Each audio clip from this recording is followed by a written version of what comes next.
Well, greetings and salutations, one and all. Back again is the Super Review Show's mixed bag coming to you live once again from Three Caves tonight. As always, I am joined by my esteemed panel of panelists here at the Super Review Show. Bill Murphy, how are you doing tonight? I'm doing well, my friend. How are you? I'm doing just fine and dandy. Justin Favaro, how are you doing tonight? Doing pretty good. How you doing? Living the dream, buddy. Living the dream. Working, making money, and making sure that we have some great fun here at the Super Review Show's mixed bag. We just picked out a really good topic. Bill, what is our topic again tonight? Well, as you all know, all artists take pride in their work. But there are some whose played songs, even how big they are, they absolutely despise them. They despise them to the point where they want to cut off their ears and never hear them again. Yeah. So our topic tonight is artists that hate their own songs. Yeah. Is there an artist that you like to listen to? Well, there's probably a song by that they probably created that they hate themselves. And we're going to be talking about those tonight. So let's get into it, shall we? Since this was Bill's topic, Bill, why don't you go first? I would love to. Okay. You know what we are going to start with? What's that? You know, ever since I was a young boy, yes, I heard about this. I played a silver ball. From Soho down to Brighton, I must have played them all. It ain't seen nothing like it in an amusement hall. That deaf, dumb, and blind kid. You all know the words. Sure plays a mean pinball? Yeah. Pete Townsend of The Who straight up said that he hates Pinball Wizard. Wow, I actually never knew that. So what about it does he hate? Yeah, what I about have his words right here. He said, quote, I thought, oh my God, this is awful. The most clumsy, I'm going to do it in a British accent. I thought, oh my God, this is awful. The most clumsy piece of writing I've ever done. Oh my God, I'm embarrassed. It sounds like a music hall song. I scribbled it out and all the verses were the same length and there was no kind of middle eight. It was going to be a complete dud, but I carried on. Really? Yeah. It's like one of their most best well-known songs too, which is kind of ironic. And honestly, like when you think about the musical composition, it's pretty much the leitmotif of the whole album. Yeah. Like that riff is throughout the entire album. It's literally woven into Tommy. Like I don't understand what issues you really have with it on a composition level. Like if you have issues with the lyrics, like dude, you have no one to blame but yourselves. You're the one who wrote it, and I'm sorry, but everyone else seems to dig it. So I don't know. Maybe you should chill. Maybe. How do you think he does it? I don't know. I don't know. What makes it so good? Well, he ain't got no distractions, I'll tell you that. So. Here's no buzz nor bell. Deaf, dumb, and blind kid sure plays a mean pinball. I never knew that. It's funny because it was a big hit for them too in like '69 and into '70, and sure enough, it was like huge. And once a song becomes a hit, the artist kind of has to play it. Yeah, they do. So I did hear about this, but again, it's literally woven into Tommy. The yeah, that riff, yeah. And I don't know. I don't get it either. I guess you are your own biggest critic, but I think it's a fantastic song. And honestly, there are other songs on Tommy that I might have pointed to. But not this one. Yeah. I could not agree more with what Justin just said. It's a great song. And to Justin's point, that if you've never heard the album Tommy by The Who, stop listening to us, stop watching us, and just get on it and get on Spotify and listen to this album from start to finish. It's a masterpiece of an album. Or You, well, what's so interesting is I can't believe this is the song he hates. Do you guys feel it's clumsy at all? I don't think it's clumsy. I think No, it's no. That it's would be stressful calling too. Tommy clumsy, and that is not a clumsy album. No, it's like one of the. Without Tommy, we wouldn't have had like American Idiot and things like that. So You know, because there will be some other. I'm sure there will be some others that we discuss tonight, but there are bands they hate their song, they play it because the fans love it. So we give them credit for. yeah, if we even wanted But to. there are some artists that I might get to, or one of you might get to by accident, that just they don't care if the fans like it. They straight up don't play it because they hate it. Yeah. Yeah, that's Or true. maybe they just play like a few notes from it and call it there. Which, I'm sorry. Like, they're paying good money to see you. We don't care if you freaking hate this song. We want to hear it. We're paying to see you. Guys, am I wrong or am I... No, you're not wrong. I mean, and plus, the Who are now on their farewell. I think it's their actual farewell tour now. In 2025. Justin has that look on his face. What is it? I mean, like, if you're in your golden, like, if you're in your golden years, then yeah, I kind of get it. But like, when you're trying to promote new music, yeah, I get it. Like, you want to promote your new stuff, and everyone just focuses on the well-trodden stuff. Yeah, absolutely. Remember when we went to see Paul McCartney when he's like, okay, I'm getting kind of I'm kind of getting a hint on what songs you're really excited about and which songs you guys are kind of about. Yeah. Like every time I play like an old Beatles song, you guys all get your phones out. Yeah. But when I play like a newer song, it's like pitch black out there. I remember that too. Mm-hmm. It's true. It's just the way it is. Yeah. Yeah. Yeah, but no, like I can't believe Pete Townsend actually hates Pinball Wizard. So yeah, okay, that is my first pick. Okay, who next? All right, Justin, go ahead, bud. So, Bill, I got a Name question. Another Who album. I got a question for you. Okay. When you went to see Elton John Okay. in concert, and yes, that is a plug for when you went to see Elton John in concert. Did he say anything, and I mean anything, about Crocodile Rock? No. I will chime in a second. I know where you're going with this, but go on. Did he play Crocodile Rock? He did actually, yeah. Let me tell you, when he played it for the final time, he probably threw a party. He hates this song. He does. I know this for a fact. Vitriol hatred for the song. He considers it a bubblegum fluff novelty song that you would hear at like a carnival.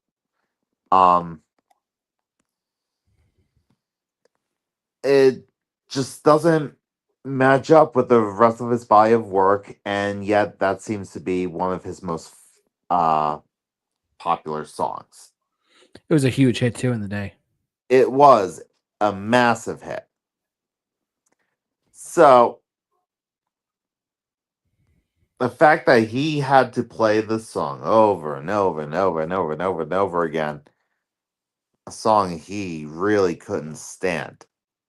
And Bernie Taupin really didn't care for the song either, believe it or not. They wrote it as a tongue-in-cheek thing, right?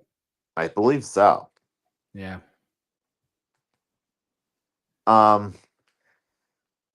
So yeah, he hated the song. Probably threw a party. When he didn't have to play it anymore.